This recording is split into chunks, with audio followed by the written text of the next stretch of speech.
March 11, 2011. At 2:46 p.m., for a moment, it felt like just another earthquake. Buildings shook. Alarms blared. People ran for cover, but then the ocean began to rise. Not as a ripple, not as a wave, but as a wall of water, taller than buildings, racing toward the coast. Entire towns would vanish.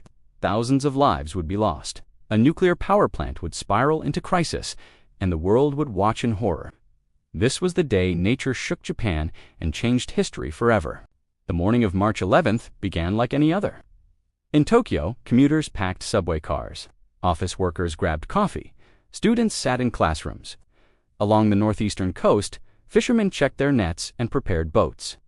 130 kilometers offshore and 24 kilometers beneath the sea floor, two massive tectonic plates had been locked in tension for centuries. The Pacific Plate diving beneath the North American Plate. This process, called subduction, slowly stores enormous energy over hundreds of years. At 2:46 p.m., the stress snapped, a 500-kilometer-long section of the fault ruptured. The seafloor shifted upward several meters in seconds. This sudden vertical movement displaced an enormous volume of water, creating a tsunami that would strike the Sanriku coastline just 130 kilometers away within 25 to 30 minutes. The ocean was no longer calm. It was a force of nature in motion. The earthquake itself was a staggering magnitude 9.0 to 9.1, the most powerful ever recorded in Japan and the fourth strongest in human history. In Tohoku, roads buckled, power lines snapped, and entire buildings swayed violently. In Tokyo, more than 370 kilometers away, skyscrapers rolled for minutes. The Tokyo Tower bent but held. Japan's earthquake early warning system detected the initial seismic P waves. Bullet trains screeched to a halt. Factories shut down. Schools instructed children to take cover. For 6 relentless minutes, the earth trembled. Many believed the worst was over. But the tsunami, the true cause of devastation, was already forming far beneath the ocean. Within half an hour, the ocean surged. At 2:49 p.m., the Japan Meteorological Agency issued a tsunami warning. Initial estimates predicted a 6-meter wave. In reality, some waves would reach over 30 meters taller than a 10-story building. The Sanriku coast, with its deep V-shaped bays, funneled and amplified the waves. Entire towns vanished in minutes. Wooden homes splintered. Concrete buildings toppled. Cars and boats were hurled like toys. In Rikuzentakata, more than 1,700 people died. In Minamisanriku, a town official stayed at her microphone, broadcasting evacuation warnings even as water rose around her. She saved many lives, but sadly, she did not survive. In Sendai, waves surged up rivers, flooding farmland and neighborhoods. Airports, roads, and entire communities were submerged. By the end of the day, over 400 kilometers of coastline had been devastated. And just as the tsunami destroyed homes and lives, a new threat emerged, one that would turn a natural disaster into a global crisis. On the coast of Fukushima Prefecture, the Fukushima Daiichi nuclear power plant stood quietly. When the earthquake struck, the reactors shut down automatically. Emergency generators kept the cooling systems running until the tsunami hit. At 3:41 p.m., a wave taller than the plant's seawall crashed over the site. Generators flooded. Power failed. Cooling stopped. Reactor cores began to overheat. Over the following days, hydrogen explosions tore through buildings. Radiation leaked into the environment. Tens of thousands of people were evacuated.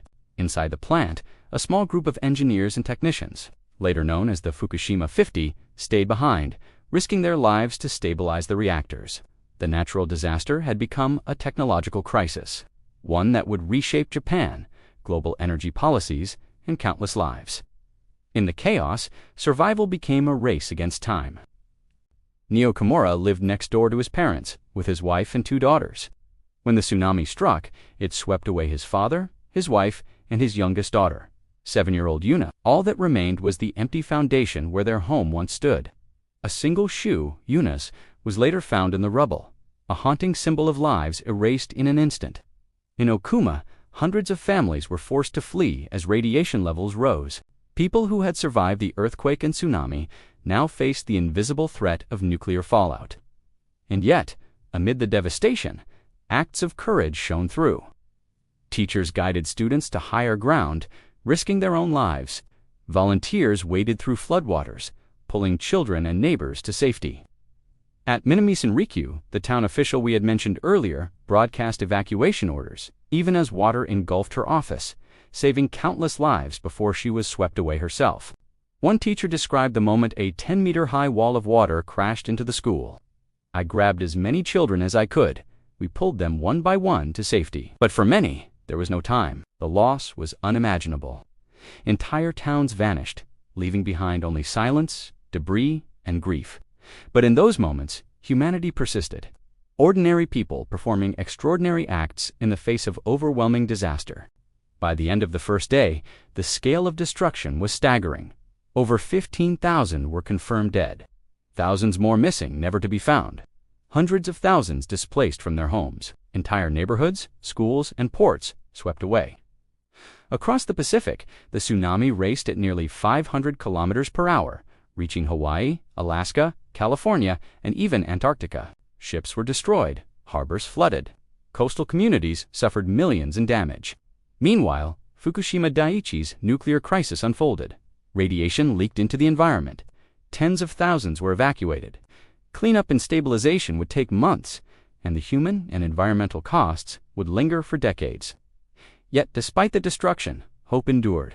Engineers, volunteers, and everyday citizens worked tirelessly, some sacrificing their own safety to stabilize reactors, rescue survivors, and rebuild communities. March 11, 2011 was a day when the Earth reminded humanity of its immense power.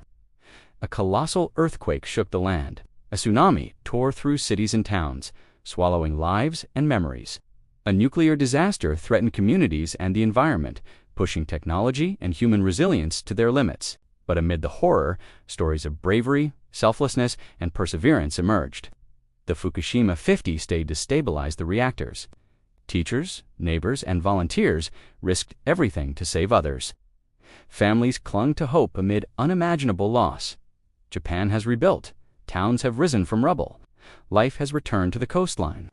But March 11th left scars, not just on the land, but on the hearts of those who lived through it, and on the world that watched. It is a stark reminder. Nature shows no mercy, but the human spirit, even in the darkest hours, shines brightly. We remember the lives lost. May they rest in peace. We honor the heroes. And we carry the lessons forward, so that when the Earth moves again, humanity will be ready to face it together. If you found this deep dive into the Japanese earthquake and tsunami informative, like, share, and subscribe for more accounts of past, present, and future events in our world. Thanks for watching.